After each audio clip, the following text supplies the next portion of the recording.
She had everything most people only dream of: mansions with endless rooms, a father whose net worth could buy entire cities, and a life where luxury was the standard. But inside those towering gates and perfectly polished marble halls lived a girl who was falling apart, his only daughter, brilliant, sensitive, but broken, crushed under the weight of expectations, locked away by her own anxiety. She couldn't sleep, couldn't breathe, couldn't face the world outside her window.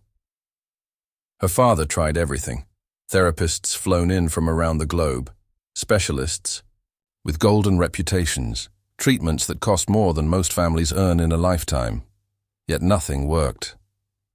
The girl grew quieter, more withdrawn, until it felt like she was vanishing from her own life. And then, someone unexpected arrived. Not a doctor, not a psychiatrist, a nanny. A black woman with no prestigious degree, no celebrity status, just an unshakable presence, compassion, and a way of seeing what no one else dared to see. At first her methods seemed strange, even unwelcome. But slowly, something shifted. For the first time in years, the daughter laughed. She trusted. She began to fight back against the shadows that had swallowed her whole. But how? How could one woman, overlooked by the world of privilege, succeed where millions of dollars had failed? And what secret did she carry that made her the one person who could transform a billionaire's daughter's life forever? Behind the iron gates of one of the wealthiest estates in America lived a young girl whose life seemed perfect from the outside: mansions, private jets, and endless privilege. But hidden in the silence of her oversized bedroom was a secret no amount of money could fix. She was crumbling. His only daughter, the one person this billionaire would give everything to protect, was drowning in crippling anxiety, unable to face the world beyond her walls. He tried everything: world-renowned doctors, cutting-edge treatments, therapists flown in first class, charging more per hour than most people make in a month. Yet nothing touched her pain. The more they tried, the deeper she sank into isolation. And then, a woman stepped in. Not a doctor, not a psychologist. A nanny, a black woman with no glamorous credentials, no high-profile connections, just an extraordinary strength, quiet wisdom, and a heart that saw past the wealth and into the wounds. At first, she was dismissed, questioned, even resisted. But soon, something changed. The daughter laughed, smiled, breathed. For the first time in years, she felt alive again. But how? How could one woman succeed where millions had failed? And what hidden truth about her own past made her the only one capable of transforming a billionaire's special daughter's life forever? From the outside, the Whitmore estate was the picture of power and perfection. A sprawling mansion that sat on manicured acres of rolling green lawns, fountains that glittered in the morning sun, and gates that kept the rest of the world firmly on the outside. For Richard Whitmore, one of the wealthiest self-made billionaires in America, this was his empire, a fortress built not just from money, but from ambition, sacrifice, and the unshakable belief that he could control every piece of his world. But there was one thing money couldn't control: his daughter. Her name was Isabella. At just 16, she had become the heart of his world after the sudden death of her mother years earlier. She was his reason for everything. Every deal he signed, every empire he built, every late night he endured in his towering office downtown. But as the years passed, it became clear that Isabella was not the flawless reflection of success he had once dreamed she would be. Behind the designer clothes and carefully planned future, she was fragile, anxious, trapped. The neighbors rarely saw her. While other teens in the gated community laughed on tennis courts or cruised around in their shiny cars, Isabella's curtains stayed drawn. She was rarely outside, rarely in the world. And on the rare occasions she did appear, her hands trembled, as if even the air carried too much weight. The Whitmores tried to keep it quiet. Money has a way of covering cracks. Tutors came to her instead of sending her out. Doctors arrived at the estate instead of waiting in offices. Therapists, life coaches, even alternative healers were brought in, all promising breakthroughs. But the cycle always ended the same. A few weeks of hope, followed by silence, tears, and Isabella retreating deeper into herself. Richard, for all his brilliance in business, could do nothing here. And that was perhaps the cruelest part. A man who could bend corporations to his will, who could silence competitors with a single call, stood powerless in the face of his daughter's mind. It weighed on him. It weighed on the house. Even the staff felt it. The constant tension, the hushed voices, the sense that something fragile could break at any second. To the outside world, the Whitmores remained untouchable. The gated community whispered about them, admired them, envied them. But inside those walls, life was shrinking smaller and smaller. And then came the breaking point. Richard received a letter from the school board in their elite community. A polite but firm reminder that Isabella had been absent for nearly an entire semester. It wasn't just academics at stake. Her absence was raising questions. Neighbors were beginning to talk. The very reputation Richard had built was beginning to crack. For a man who had lived his entire life in control, this was unacceptable. Something had to change, so he did what billionaires do when cornered. He looked outside the box. He instructed his staff to find someone. Anyone who could get through to his daughter. Credentials, he thought, weren't enough. Money wasn't enough. He needed something different, something real. That's when she arrived. Her name was Grace. She was not who you'd expect to walk into a billionaire's home. A tall black woman in her early 40s, dressed simply but with a confidence that made her presence undeniable. She carried no glowing resume filled with Ivy League degrees or years of clinical training. What she carried instead was something far rarer, a quiet strength, a deep calm, and eyes that seemed to understand pain without a word being spoken. When she was first introduced, Richard wasn't convinced. Grace had worked as a nanny, not a therapist. She had spent decades caring for children of wealthy families, guiding them through childhood's storms, grounding them in ways parents often couldn't. But anxiety as deep as Isabella's? Surely, he thought, this was far beyond what she could handle. Yet desperation has a way of softening doubt. And Isabella, who had refused to meet with doctors for weeks, didn't turn away when Grace entered her room. That, alone, was enough to make Richard pause. The staff whispered about it. The neighbors speculated when they noticed someone new coming and going through the estate gates. Some wondered if she was just another temporary hire, destined to fade like all the others. But no one could have predicted the ripple effect Grace was about to set in motion. Because while the mansion appeared unchanged, something subtle had begun shifting inside. Grace didn't arrive with grand plans or structured programs. She began simply, listening, sitting with Isabella in silence, meeting her gaze without flinching, offering not judgment, not pressure, but presence. And slowly, the impossible began. The Whitmore estate, once heavy with unspoken sorrow, would soon become the stage for a transformation no one expected. Not Richard, not the community, not even Isabella herself. A transformation that would force everyone to question what true strength looks like, and where healing really begins. But before all that, there were shadows to face. Resistance, doubt. The past Grace carried, and the battles Isabella had yet to fight. And as their worlds collided, it became clear. This was not just a story about wealth, anxiety, or privilege. It was about something far deeper. Grace had only been in the Whitmore mansion for a few weeks, but something was changing. The silence that once echoed through the long marble halls began to break, not with parties or laughter, but with the small, steady sounds of progress. Isabella, the billionaire's daughter, had started stepping outside again.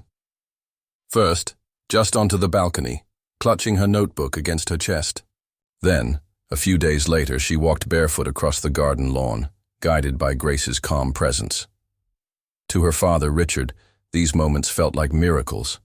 But in a neighborhood where appearance was everything, the smallest shift drew the sharpest eyes.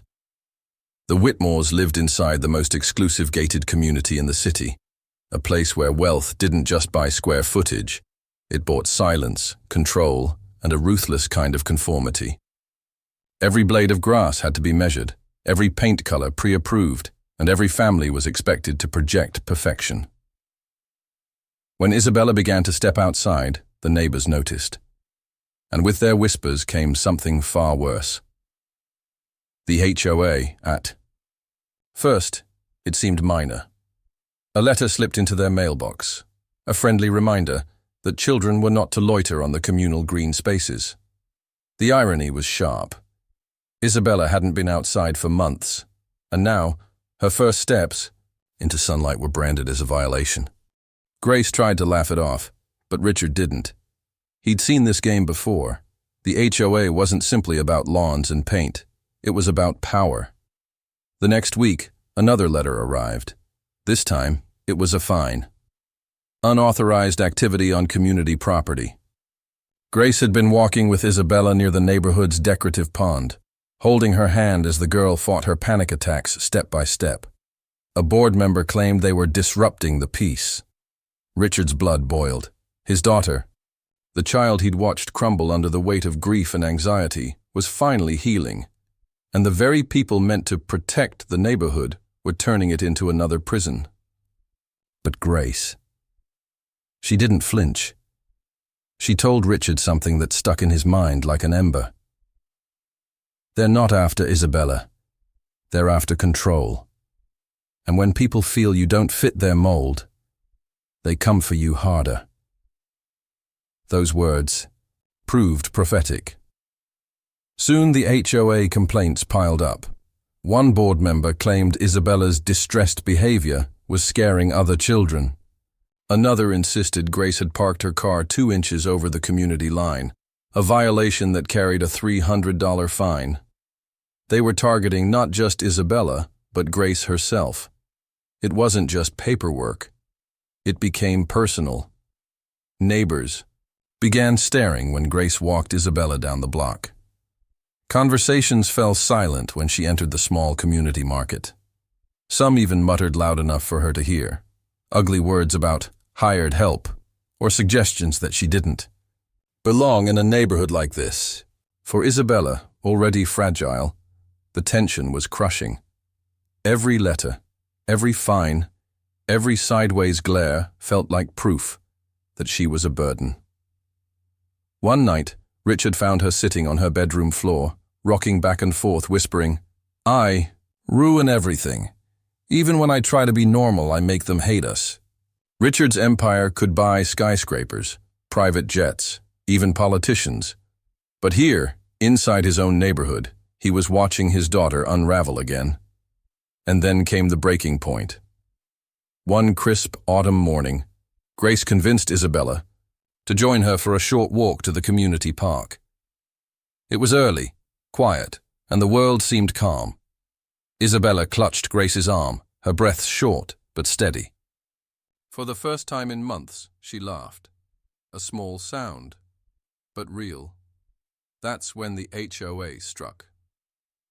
3 members, dressed not in uniforms, but in self-appointed authority, approached them.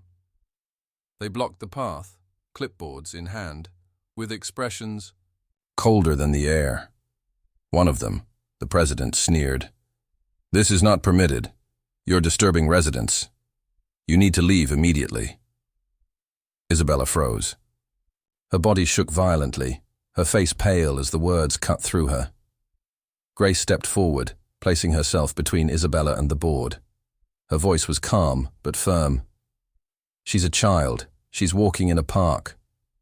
What exactly is your problem?" The man's answer was venom disguised as regulation. "The community has rules. If she can't conduct herself appropriately, then maybe this isn't the right place for her." The moment hit like a thunderclap. A billionaire's daughter, being told she didn't belong, not because of money, but because of her invisible struggle.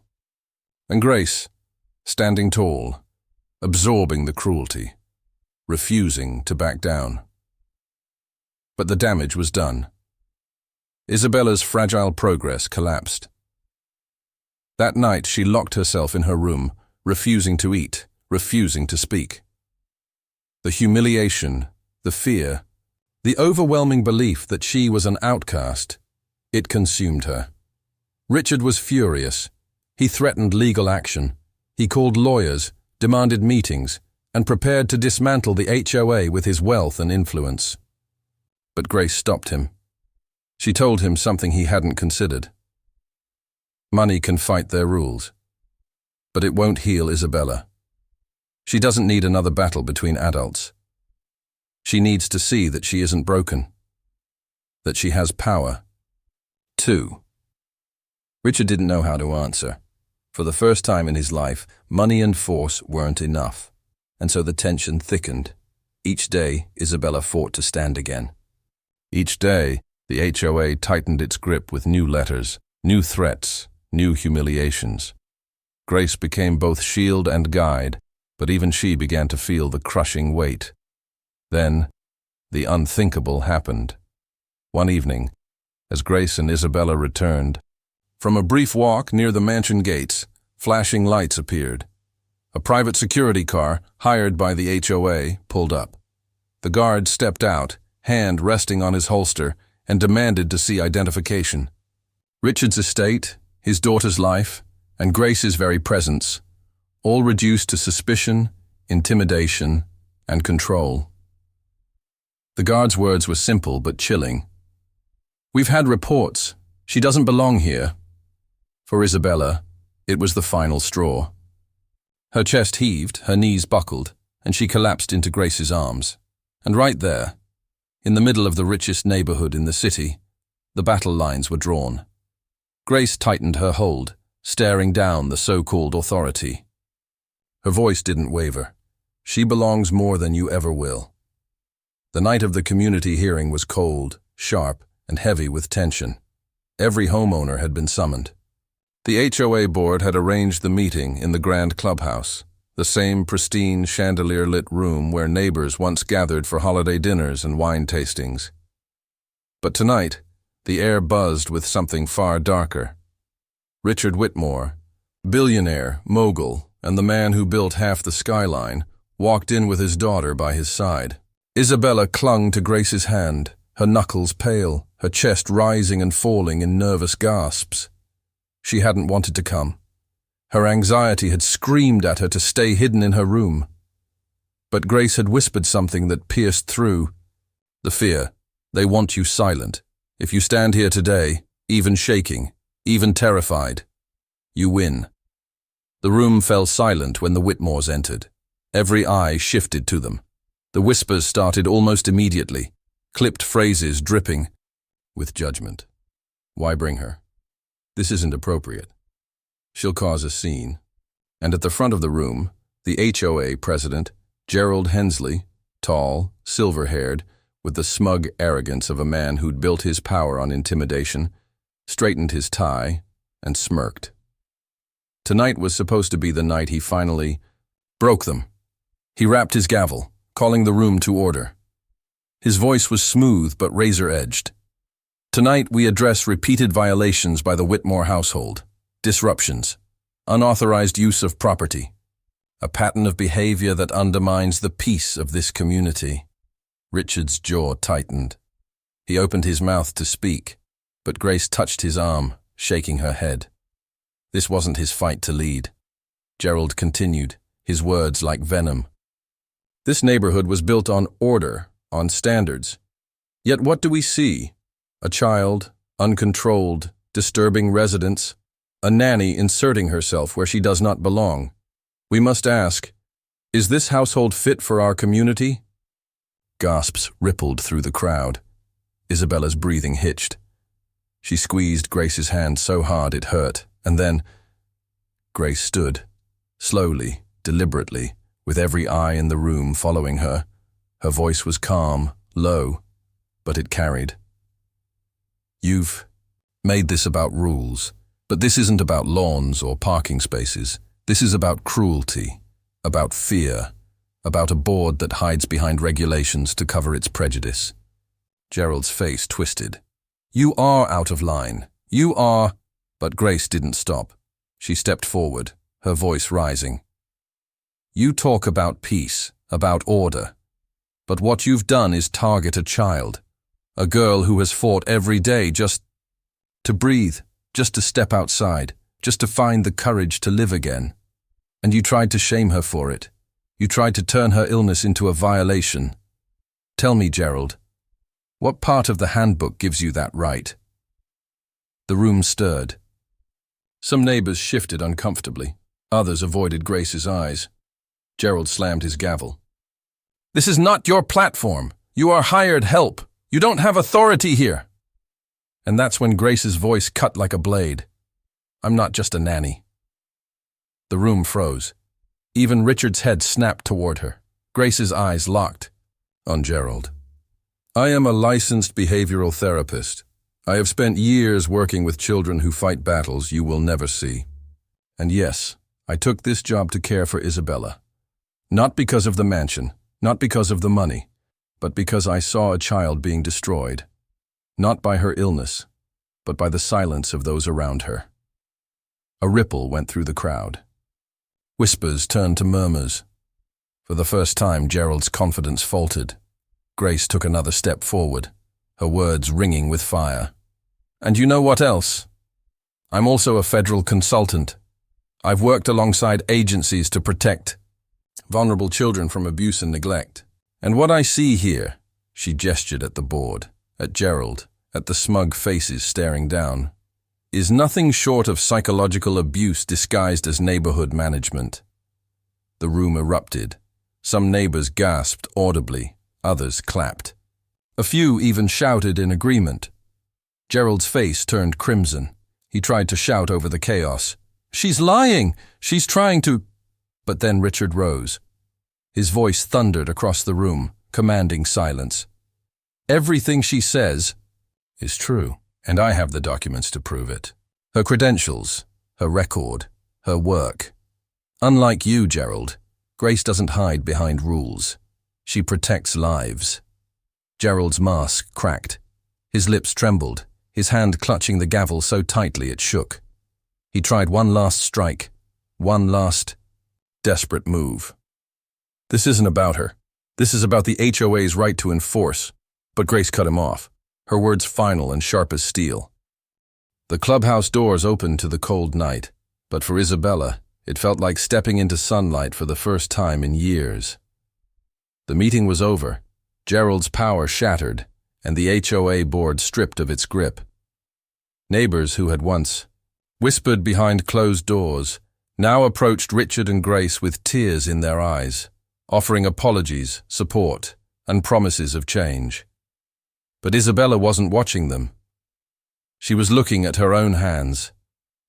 They weren't trembling anymore. For the first time in as long as she could remember, she had spoken, not just to her father, not just to Grace, but to the world. And they had listened. The next morning, the mansion didn't feel like a cage.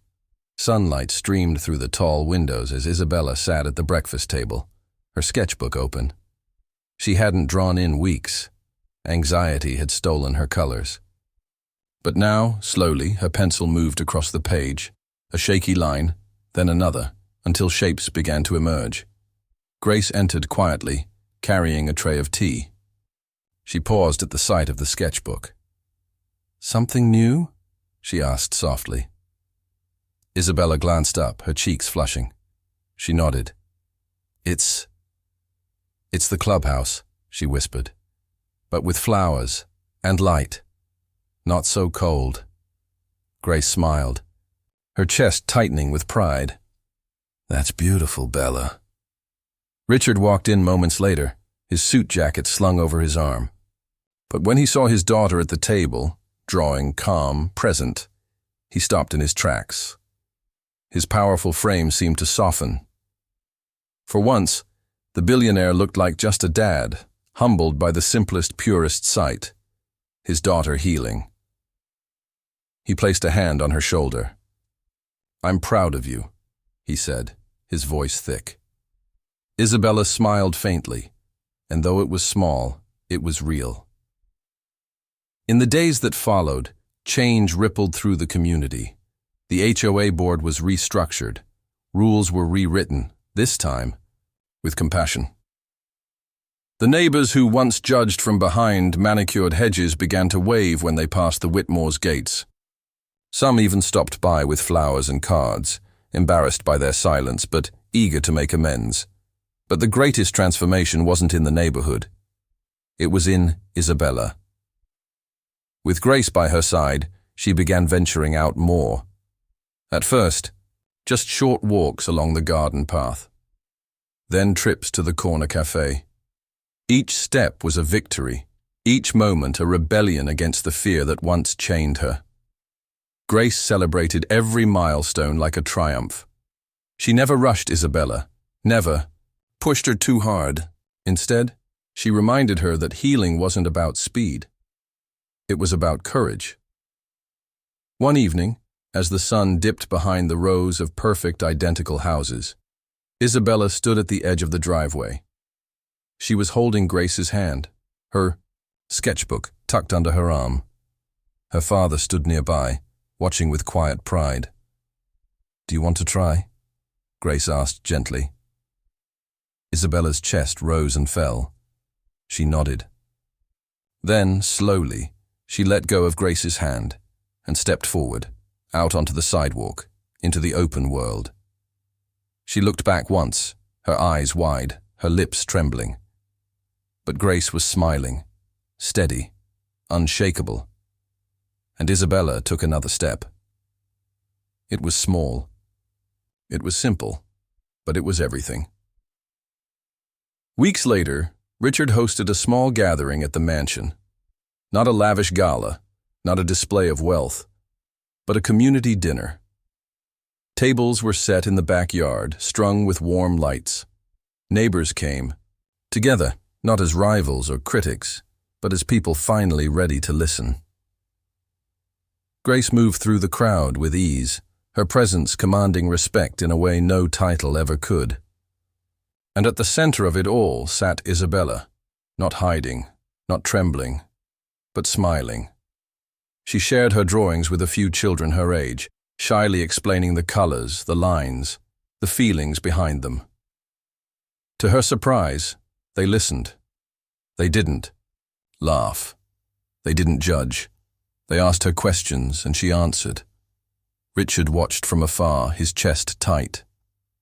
He had built skyscrapers, bought companies, and shaped entire industries. But nothing compared to watching his daughter come alive again. And he knew. It was because of Grace.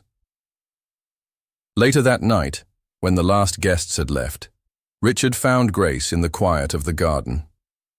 "You've given her something I couldn't," he said, his voice low. Grace shook her head. "No, you gave her love. I just helped her see it." Richard's eyes softened. "Then stay, not as help, not as staff, but as family." Grace's throat tightened.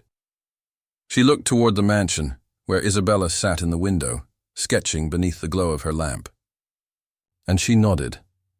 The story of the billionaire's daughter and her nanny spread beyond the neighborhood. It wasn't about money or power. It was about hope. About a young girl who found her voice, and a woman who refused to let fear define her. For Isabella, life was still a journey. The anxiety didn't vanish overnight. There were still hard days, still battles to fight. But now she wasn't alone. She had her father. She had Grace. She had herself. And one evening, as she closed her sketchbook and looked out the window at the world beyond, Isabella whispered the words that had once seemed impossible. "I'm not broken. I'm becoming." And for the first time, she truly believed it.